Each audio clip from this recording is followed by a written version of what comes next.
이 좋은 날 오늘은 이제는 눈으로 주를 배움나이다 이런 제목의 말씀 함께 나누도록 하겠습니다. 제가 욥기 강해를 처음 시작한 날짜를 더듬어 보니까 7월 17일 주일이었습니다. 그런데 이제 딱 한 번을 남겨두고 있습니다. 바로 오늘입니다. 오늘 성구 영신 예배를 끝으로 이제 욥기 말씀을 마치게 됩니다. 우리는 약 1년의 절반을 욥기와 함께 씨름하며 보낸 것이죠. 이 고통을 겪고 있는 욥에 대한 이야기는 사실 설교자들에게 그다지 인기 있는 본문은 아닙니다. 그러니 목회를 이제 시작하는 저에게 욥기를 강의하는 것은 상당히 커다란 시험이기도 했습니다. 제가 왜 이 욥기를 선택을 하고 한 반년 동안 같이 나누었을까요? 두 가지 이유가 있었습니다. 하나는 이 욥기라는 책이 한국 교회 강단에서 그다지 자주 설교되는 본문이 아니기 때문에 부족하지만 저라도 욥기를 한번 설교해 보고 싶다는 그런 생각이 들었습니다. 또 하나는 저에게 목양지로 주어진 이 안산이라는 지역의 특징을 또는 특성을 고려했습니다. 안산은 2014년 4월 16일 세월호 사고와 함께 전국적인 주목을 받게 되었습니다. 원하든지 원하지 않든지 세월호가 곧 안산이고 그리고 안산이 곧 세월호라고 할 수 있습니다. 설교자로서의 제 바람은 이렇게 커다란 비극적인 사고 이후에 과연 이 도시가 어떻게 아픔과 상처를 극복하고 다시 소망과 기쁨을 노래할 수 있을까, 그런 점에 있었습니다.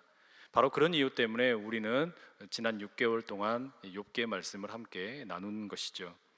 우리는 그렇게 욥기의 이야기를 이제 마치려고 합니다. 욥의 이야기를 잠깐 더듬어 보면 욥은 끊임없이 묻고 또 묻고 하나님께 질문했습니다. 왜 내가 그 많은 재산을 다 잃어야만 했는지, 나의 너무나 소중한 자녀들은 하루아침에 다 죽어야만 했는지, 그리고 내 몸은 왜 이렇게 갑자기 병들어야만 했는지, 내 주변에서 나를 존경하던 그 많은 사람들은 왜 나를 이제는 저주하는지, 심지어 아내도 나를 저주하는 이런 어처구니 없는 일을 왜 겪어야만 하는지 욥은 그 이유를 알고 싶었고 또 알기 원했습니다. 그리고 욥이 간절하게 기다리던 그 하나님께서 드디어 나타나셨죠. 폭풍 우 가운데 하나님께서 직접 나타나셔서 욥에게 답변을 주셨습니다.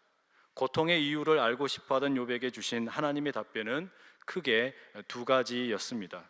하나는 이 세상을 지탱하는 원리는 욥과 욥의 친구들이 생각하는 것 같은 심는 대로 거두는 인과응보가 아니라는 점이었습니다. 하나님께서는 인과응보를 따라서 이 세상에 운행하는 것이 아니라 그것보다 훨씬 더 중요한 세상의 원칙이 있는데, 그것은 심지 않았음에도 거두게 되는 은혜와 사랑이 이 세상의 가장 중요한 운행의 원칙이다라고 말씀하셨습니다. 또한 하나님께서는 두 번째 말씀을 들려주셨지요. 욥이 스스로를 의롭게 보이기 위해 하나님의 의로움을 무너뜨릴 수 있느냐는 질문이었습니다. 욥이 보기에는 온 우주에 악이 창궐한 것처럼 보였고, 그리고 하나님의 능력이 이 악에 의해서 잠식당하는 것처럼 보였습니다. 하지만 이 모든 악한 존재들은 하나님의 통제 아래에 있다. 그것이 하나님의 말씀이었습니다. 이게 욥기 38장에서 우리가 41장까지 더듬어 볼 수 있는 내용입니다. 그런데 여러분, 이 시간에는 여러분에게 묻고 싶습니다. 과연 이 하나님의 응답이, 이 하나님의 대답이 욥의 마음을 시원케 했을까 하는 점입니다. 충실한 답변이 되었을까? 나의 고통에 대하여 이 주신 하나님의 말씀이 과연 충분한 해명이 되었을까 하는 질문입니다. 사실 하나님의 이 두 가지 답변은 욥에게 충실한 답변이라고 말하기 곤란합니다. 몸이 가려워 피가 나도록 긁어야 하는 이유, 내가 이 자녀를 다 잃어버려야만 했던 이유, 모든 재산을 순식간에 다 잃어버려야만 했던 이유, 내가 사회에서 버림받아 왕따가 되어야만 했던 이유, 아내가 나를 저주하고 떠나버린 이유, 그 이유를 묻는 욥에게 하나님의 말씀은 충실한 답변이라고 하기 참 어렵습니다. 저는 얼마 전에 욥처럼 하나님께 답변을 듣지 못해서 힘겨워하고 답답해하는 어떤 성도분을 만났습니다. 이분은 본래 금융권에서 펀드 매니저로 활동하며 큰 부자가 되셨고, 지금은 개인 사업을 해서 큰 자산가가 되신 분입니다. 부러울 것이 하나도 없는 분입니다. 이분을 제가 오랜만에 마주 앉아서 긴 시간 대화를 나누게 되었습니다. 이 성도분은 본래 불교 집안에서 태어났는데 우연히 인생에 대해서 고민을 하다 보니까 이 세상살이라는 것이 너무나 허망하다는 생각이 들었고, 그 질문과 함께 자연스레 하나님을 믿게 되었습니다. 불교를 비롯한 모든 종교는 인생에 대한 철학은 될 수 있을지언정 인생에 답을 주지 못한다 생각했는데, 하나님께서는, 예수님께서는, 성령님께서는 직접 내가 길이고 진리고 생명이라고 말씀하시니 이게 너무 확실해서 좋다고, 그래서 받아들이게 되었다라는 겁니다. 그래서 참 열심히 교회에서 신앙생활을 했습니다. 하나님께 내 인생과 사업장과 자녀들과 모든 것을 맡겨놓고 그냥 하나님을 의지하니까 두려울 것 없이 너무 좋았더라라는 겁니다.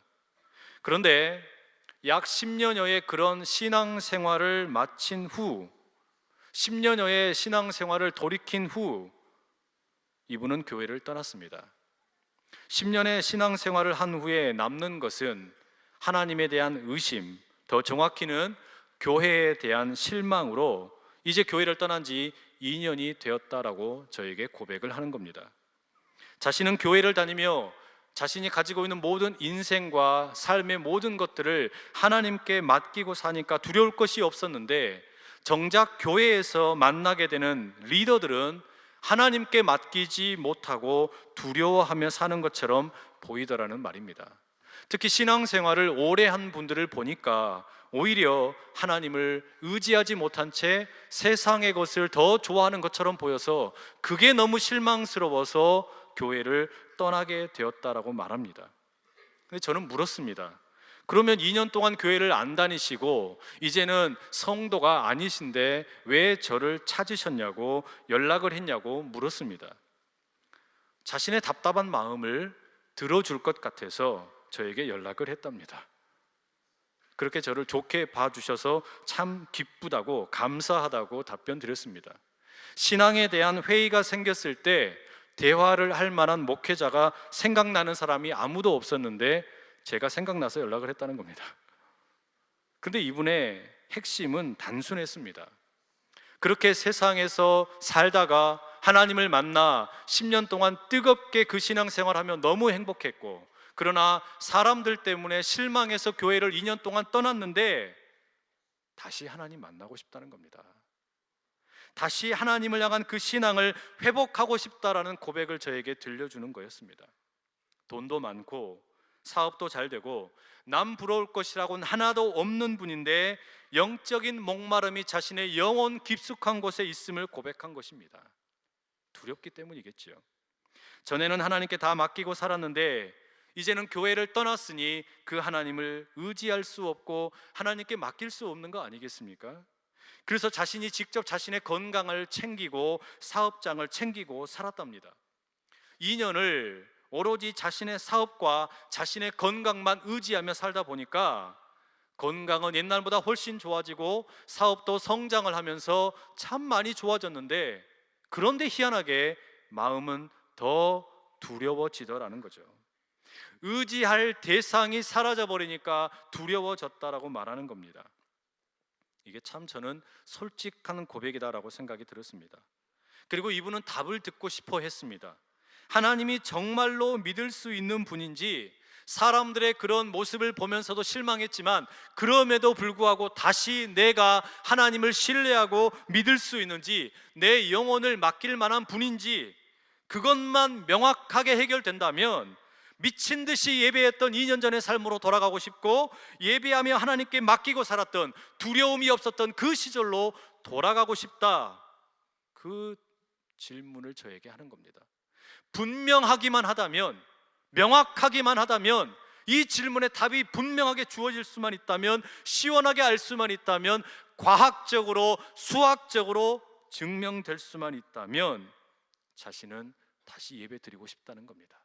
그런데 그렇지 못해서 답답하다라는 이야기를 들려주는 거였어요.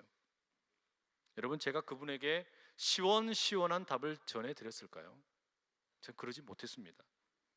물론 하나님은 의지할 분이고 우리가 모든 것을 맡길 수 있는 분이지만, 우리가 과학으로 증명하듯이 혹은 수학을 가지고 공식을 가지고 문제를 풀듯이 그런 답을 드리지는 못하겠다고 솔직하게 말씀드렸습니다.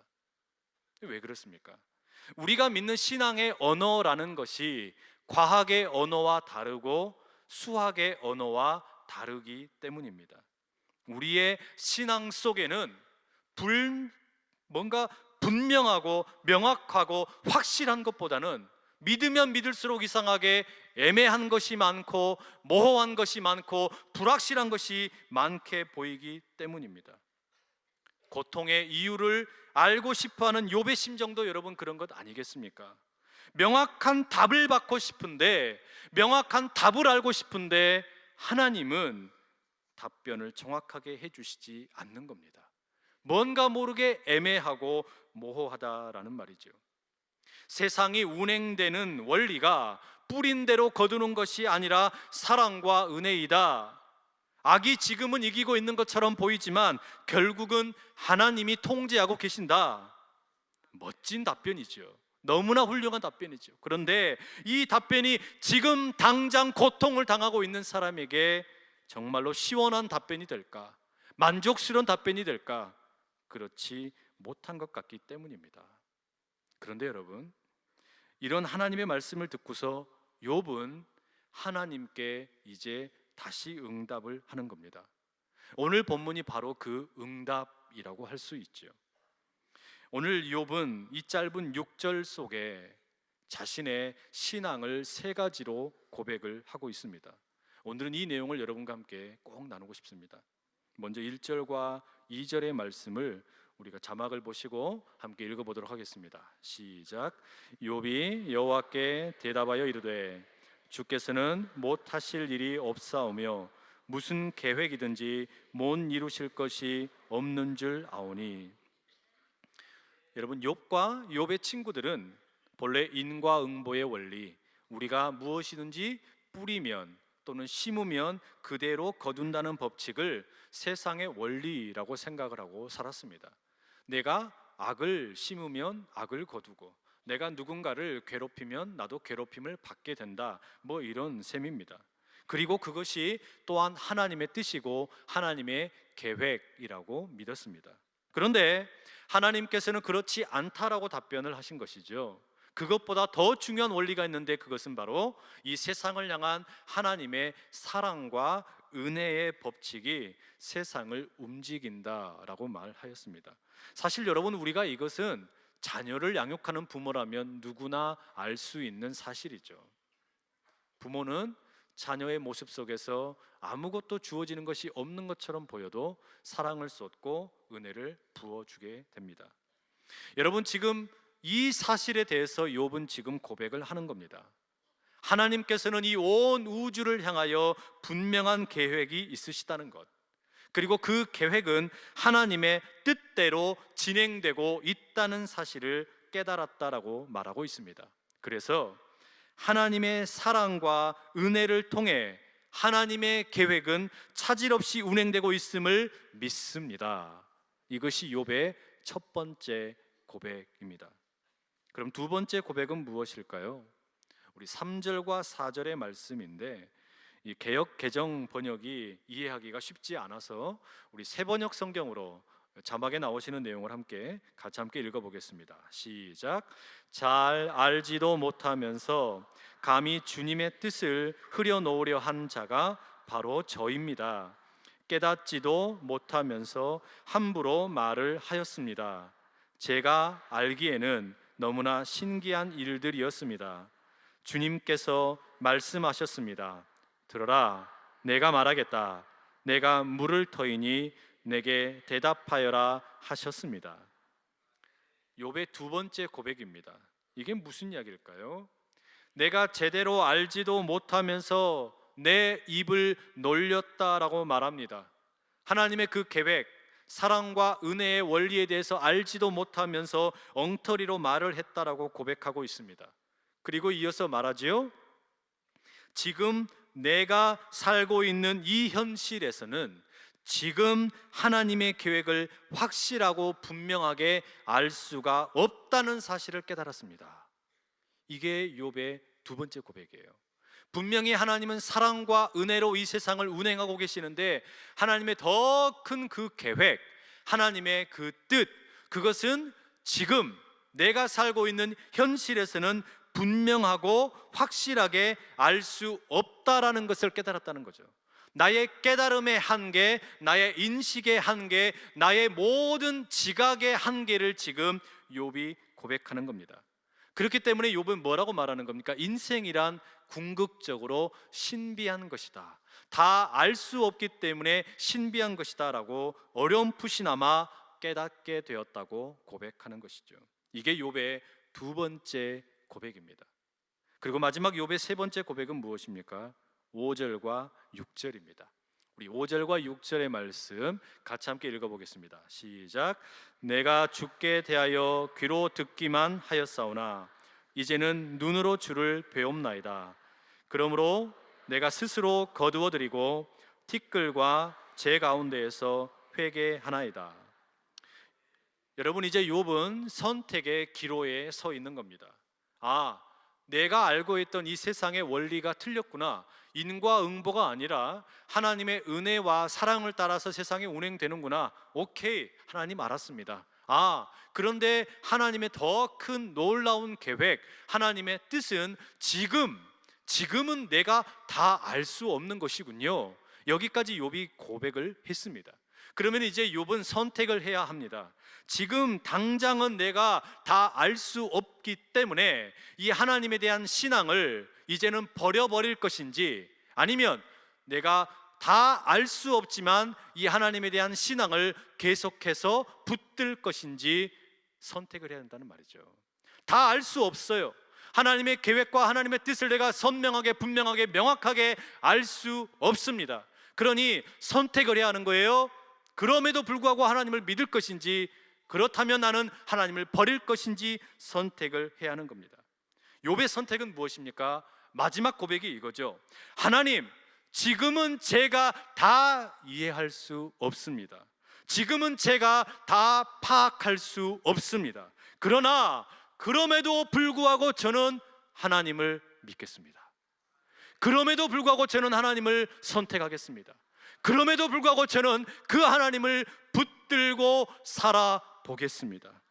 그러니 이제 제가 그렇게도 보고 싶었던 하나님을 만났다는 이 사실 때문에 저는 지금 너무 기쁘고 행복합니다. 하나님을 만났기 때문에 나는 지금 기쁘다고 말할 수 있습니다. 이것이 지금 욥의 세 번째 고백이라는 것이죠. 여러분, 저는 이 욥의 고백의 세 가지를 들으면서, 이걸 읽으면서 사도 바울의 말씀이 생각났습니다. 사도 바울은 고린도전서 13장 12절에서 이렇게 말합니다. 우리가 지금은 거울로 보는 것 같이 희미하나 그때에는 얼굴과 얼굴을 대하여 볼 것이요 지금은 내가 부분적으로 아나 그때에는 주께서 나를 아신 것 같이 내가 온전히 알리라. 장례 예식 때 설교를 하게 되면 종종 제가 선택하는 본문입니다. 바울이 말합니다.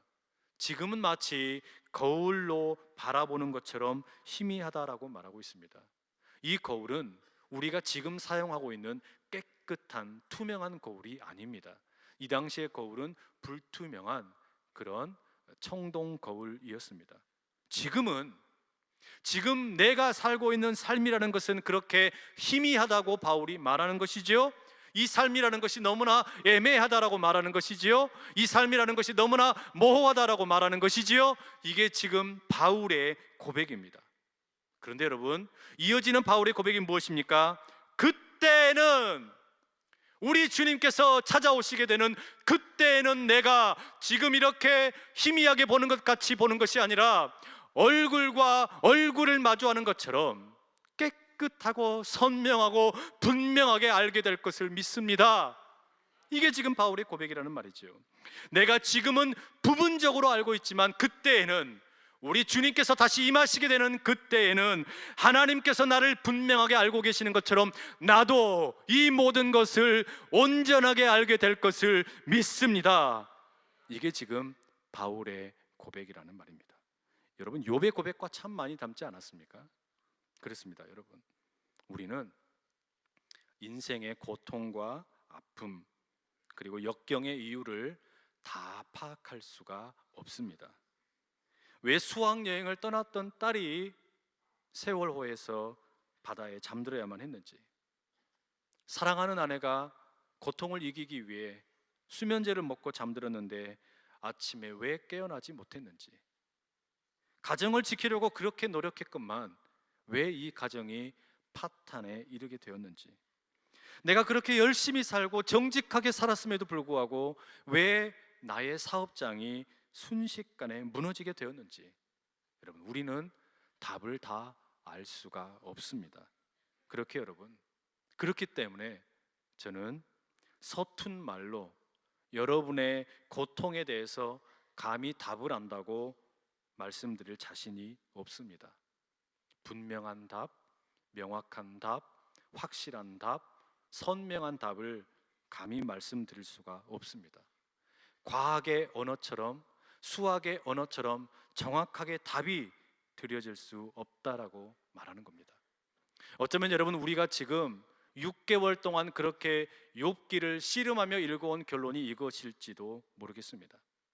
그러나 여러분, 제가 한 가지 드리고 싶은, 그리고 드릴 수 있는 말씀이 하나 있습니다. 저에게도 바로 그런 이해할 수 없는 경험이 있다라는 사실입니다. 저는 개척교회를 하신 아버지와 어머니 밑에서 성장했습니다. 그리고 제 어머니는 언젠가 말씀을 드린 것처럼 2002년도에 위암 진단을 받고 수술을 하셨습니다. 어머니가 암이라는 소식을 듣고 저는 참 많이 울었습니다. 하나님을 원망했습니다. 하나님 한 분 붙들고 개척교회 하며 살아왔는데 하나님 어떻게 이러실 수 있냐고 항의했습니다. 하나님이 너무 미웠습니다. 고쳐만 주시라고, 고쳐만 주시면 감사하겠다고 기도했습니다. 다행히 수술이 잘 되었고 또 회복이 잘 되는 것 같아 감사했습니다. 그리고 저와 제 아내, 그리고 그때는 딸이 하나 있었는데 2005년에 여름에 미국으로 유학을 떠났습니다. 가난한 개척교회 아들이 돈이 많아서 유학 간 거 아닙니다. 하나님께서 은혜를 베풀어 주셔서 학비와 또 기숙사비, 생활비, 도서비까지 지원을 받고 떠났습니다. 참 감사한 유학길이었죠.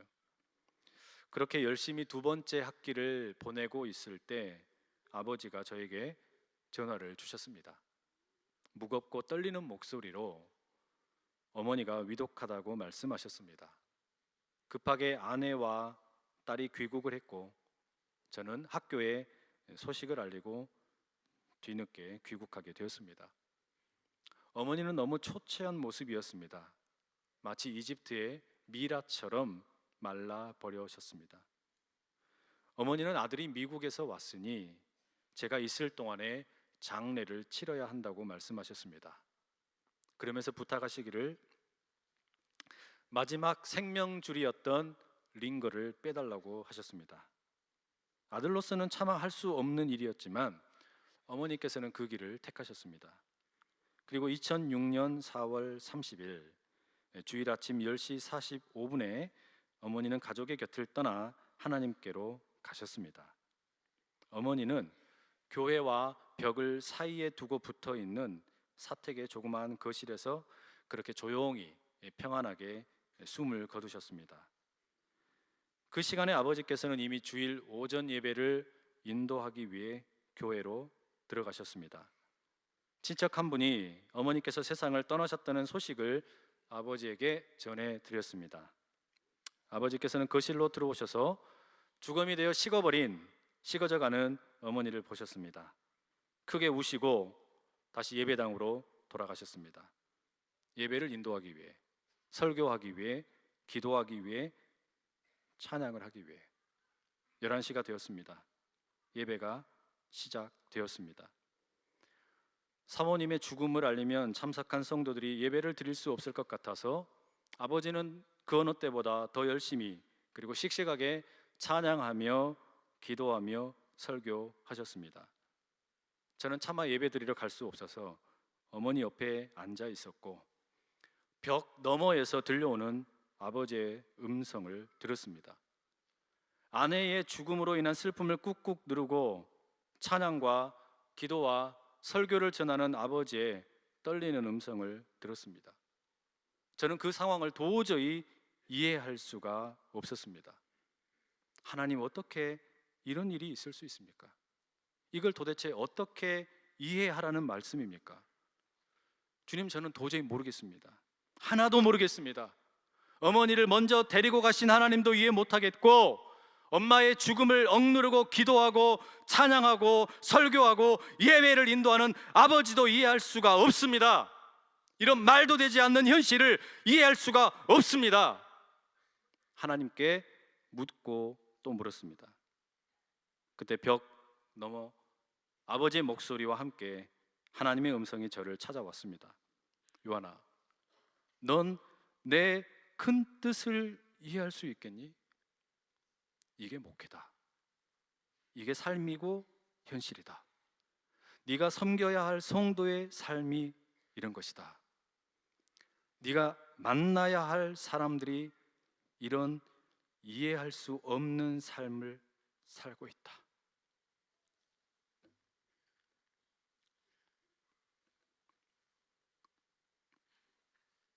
저는 그때 결단했습니다. 하나님, 저는 지금 이해할 수 없습니다. 답을 얻지 못했습니다. 하지만 걸어가 보겠습니다. 지금은 거울을 보는 것처럼 희미하지만 주님께서 찾아오시는 그날에는 우리가 얼굴과 얼굴을 대하여 볼 수 있겠죠? 지금은 부분적으로 알지만 그때에는 주님께서 저를 아시는 것처럼 저도 온전히 알 수 있겠죠. 주님, 그러면 걸어가 보겠습니다. 그리고 제가 만나게 될 성도의 삶이 그런 것이라면 그들을 끌어안고 함께 이 길을 걸어가 보겠습니다. 2016년을 보내고 2017년을 맞이하는 송구영신 예배 자리에 나오신 여러분, 우리는 모두 욥입니다. 다 이해할 수 없고 분명하게 할 수 없지만 여러분, 저와 함께 예수 그리스도의 손을 잡고 이 길 다시 걸어가 보시겠습니까?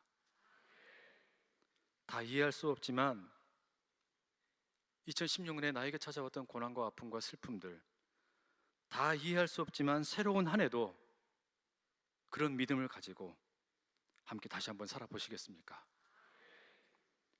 명확한 답이 없고 확실하지도 않고 내가 확실하게 알 수 있는, 뭔가 붙들 수 있는 과학적인 수학적인 답은 없지만, 그러나 그것이 욥의 선택이었습니다. 그리고 우리 믿음의 조상들의 선택이 그 길이었습니다. 여러분, 바로 그 언약을 갱신하는 자리가 오늘 우리 이 시간 송구 영신의 예배 자리 될 수 있기를 간절히 축복합니다.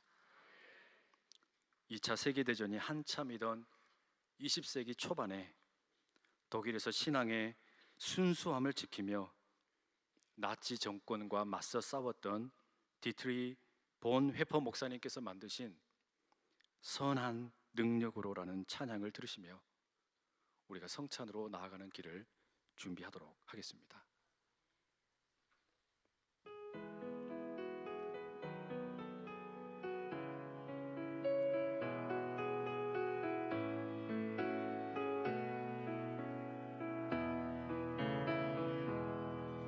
Von guten Mächten treu und still umgeben, behütet und getröstet wunderbar. So will ich diese Tage mit euch leben und mit euch gehen in ein neues Jahr. Von guten Mächten wunderbar geborgen, erwarten wir getrost, was kommen mag. Gott ist mit uns am Abend und am Morgen und ganz gewiss an jedem neuen Tag. Noch will das Alte unsere Herzen quälen, noch drückt uns böser Tage schwere Last.